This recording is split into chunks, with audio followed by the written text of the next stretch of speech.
Briscoe saved enough fuel and held off his teammate to win his first race since joining Joe Gibbs Racing, securing a spot in the playoffs. But that wasn't the primary story of the race, which was riddled with blunders and race-ending wrecks. It was nerve-wracking atop the number 19 Joe Gibbs Racing pit box as Chase Briscoe battled hard to save enough gasoline while leading the NASCAR Cup race at Pocono. He had left his box before the team had finished filling up his Toyota Camry, leaving Briscoe sweating as he attempted to save enough fuel while also holding off teammate Denny Hamlin. But everything worked out in the end, with Briscoe winning the race and teammate Hamlin finishing close behind.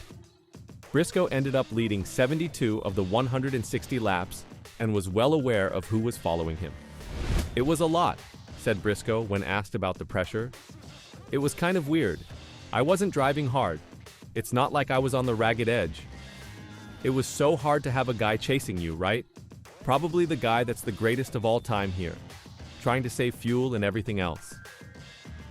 Thank you to all you race fans. It's sold out every single time we come here. Unbelievable racing in front of a sold-out crowd. Amazing day for our race team. Really the first race we've kind of executed truthfully all year long. Joe Gibbs Racing took a big chance on me. Like, I wasn't everybody's first choice, I think. Yeah, but for me to be able to get here and finally deliver a win is just an awesome feeling. Ryan Blaney finished third, followed by Chris Buescher in fourth and Chase Elliott in fifth. John Hunter Nemechek, Kyle Larson, Ryan Preece, Brad Keselowski, and Austin Cindric rounded out the top 10. After several mishaps in the first two stages, including multiple brake problems, things improved for the final 60-lap run to the finish line.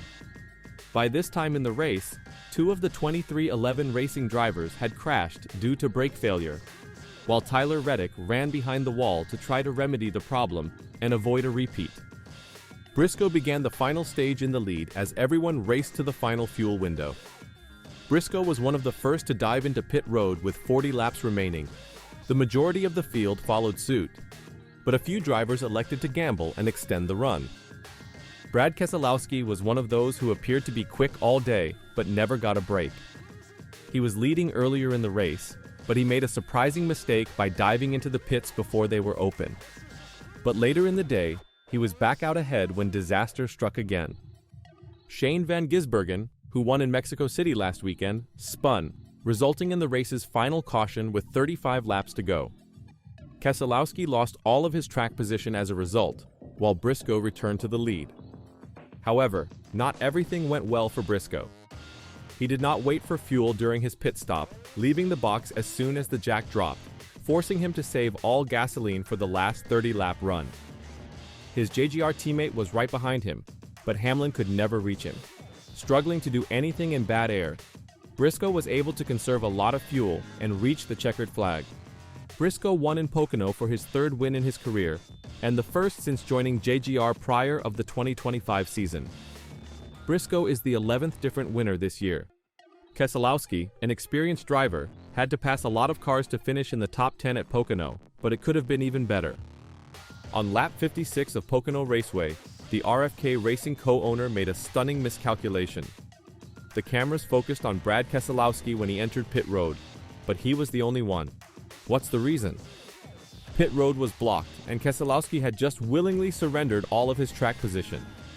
The number 6 crew made a spectacular mistake, which they spent the whole of the race trying to make up for. "When we were going down the short chute, the team said pit this time, and I had no reason to challenge that," Keselowski said. "Ultimately, I hold the steering wheel, and I'm the one that's got to check, and I didn't check the crew chief and the spotter. That's my fault." Keselowski did fight his way back into the top 5, even grabbing the lead during the final round of green flag pit stops. But tragedy was not finished with him just yet. Crew chief Jeremy Bullen summoned him to pit road, but Keselowski preferred to stay out a little longer, taking advantage of the pure air. And that's when the caution flag flew, delaying his day once more. "We had a great car today," explained Keselowski. "Our Ford Mustang was really good. We got the lead there in the first stage, and we felt like we were in control and lost control of the race early with the pit road penalty. I thought we recovered really well from that, got up to 3rd or 4th there. We kind of had a strategy to run long, and the yellow came out in the middle of the cycle and cycled us back to the end there." Keselowski, on the other hand, did not give up, finishing 9th after starting 24th on the last restart, as RFK Racing placed all 3 cars in the top 10.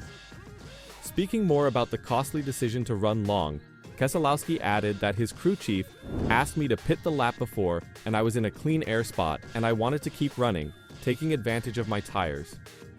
If I would have pitted, the yellow would have come out while we were on pit road.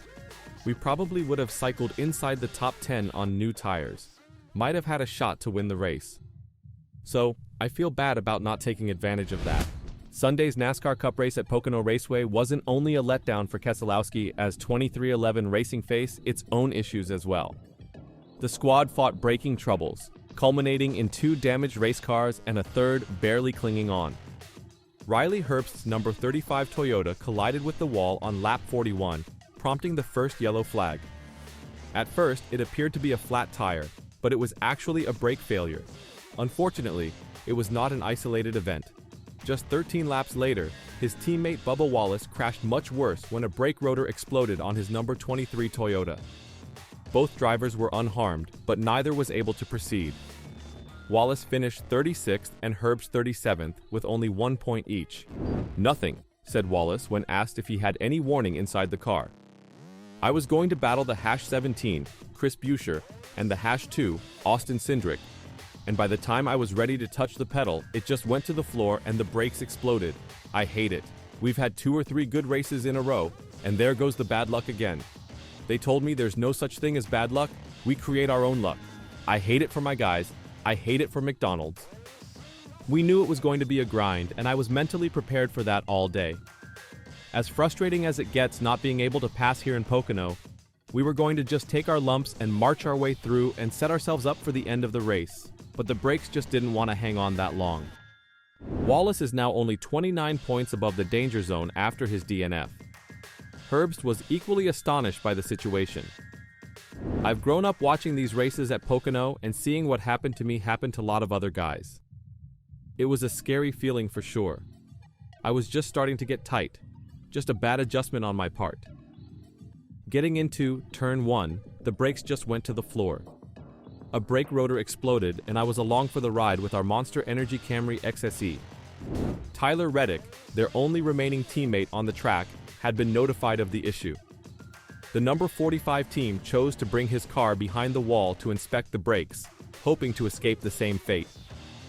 He did manage to finish the race, but Reddick was scored in 32nd, leaving 2311 in shambles this weekend.